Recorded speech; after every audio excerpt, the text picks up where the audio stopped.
সমস্ত বামপন্থী দল, ব্যক্তি, গোষ্ঠী সবার কাছে আমরা বারবার আবেদন করেছি এবং অনেকেই তারা এগিয়ে এসছেন।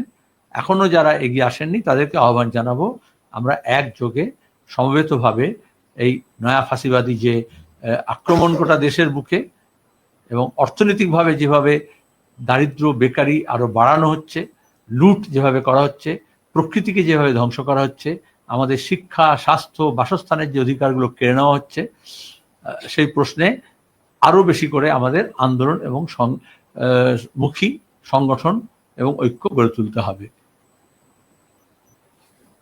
আমাদের বাংলা বাঁচাও যাত্রা,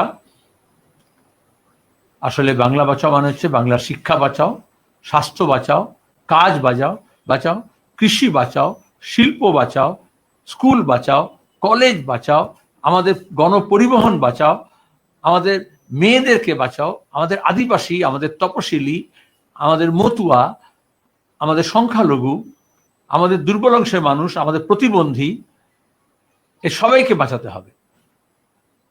আমাদের প্রাকৃতিক সম্পদ যা লুট হচ্ছে তার থেকে বাঁচাতে হবে।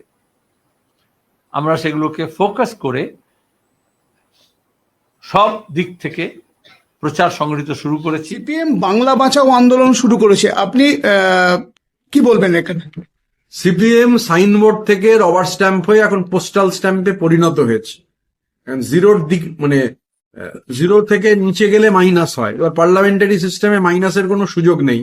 আমি সিপিএম কে অনুরোধ করব, সেলিম সাহেব যিনি নাকি শুনছি এই জেলায় আবার লড়বেন, সেলিম সাহেব উত্তর কলকাতার একবার এমপি ছিলেন 2004-এ, 2009 উত্তর কলকাতায় হেরেছিলেন, তারপরে চলে গেলেন রায়গঞ্জে তালে গোলে হরি বলে 1400 ভোটে জিতেছিলেন। 19-এর নির্বাচনে মানে সিটিং এমপি হারতেই পারেন, অনেকেই হারেন, উনার জামানত জব্দ হলো, মানে খুব বিরল ব্যাপার সিটিং এমপির জামানত জব্দ হওয়া। তারপর মনে হলো যে আব্বাস সিদ্দিকীদের ধরে যদি সিট জেতা যায় ফুরফুরা শরীফ, তাই তখন হচ্ছে আপনারা সবাই জানেন যে অধীর চৌধুরী মঞ্চ থেকে রেগে নেমে যেতে চাইছিলেন, কেননা এমন বাড়াবাড়ি আব্বাস উঠেছে মঞ্চে, তাকে নিয়ে করলেন। তো সেখানেও আবার জামানত চলে গেল চণ্ডীতলায়, জিততে পারলেন না, জিততে তো পারলেনই না, জামানত গেল। মুর্শিদাবাদে এসেছিলেন, আমি জানি অনেকে তো সিপিএম এর সঙ্গে যোগাযোগ আছে, গোপনে আমার সঙ্গে যোগাযোগ রাখে, মানে আমার যোগাযোগ রাখতে পাবলিকলি প্রবলেম নেই, কিন্তু ওরা যদি পাবলিকলি যোগাযোগ করে ওদের তাড়িয়ে দেবে। তো গোপনে অনেকে যোগাযোগ রাখে, এই জেলাতেও অনেকে গোপনে এসে দেখা করে গেছে, যোগাযোগ রাখছে। তারা বলছিল যে খুঁজছে ভালো করে যে কোন সিটটা কংগ্রেসের সঙ্গে জোট হলে জেতা যায়। তো মুর্শিদাবাদে যখন দাঁড়িয়েছিল তখন ওর লোকেরা শুনলাম দিল্লির টিকিট কেটে ফেলেছে। তো আমি জিজ্ঞাসা করলাম টিকিট কাটলো কেন? বললো আব্বার শপথ দেখতে যাবে, মানে ওর ছেলেরা বলেছিল। তো আব্বাকে মুর্শিদাবাদের লোক আর পাঠাননি, আবার হারিয়েছেন।